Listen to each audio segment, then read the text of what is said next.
Как вы ставитесь до заявления Карпенкова по уничтожению активистов и неугодных за границей?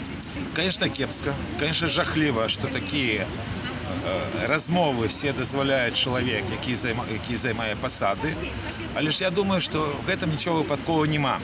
Тому що ми кажемо уже тепер, доску об'єктивно, що сталінські репресії в Білорусі.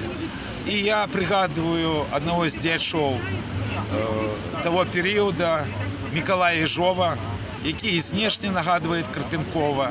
И Миколай Ежов вполне мог бы сказать то, что сказал Николай Карпенков.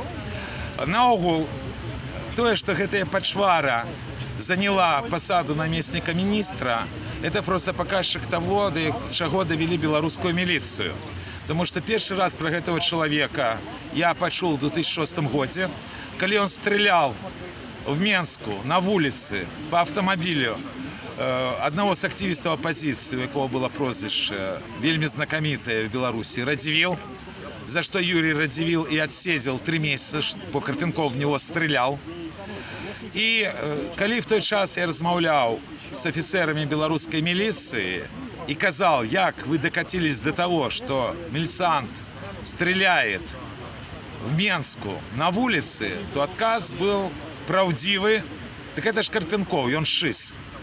Так лічила белорусская милиция в 2006 году.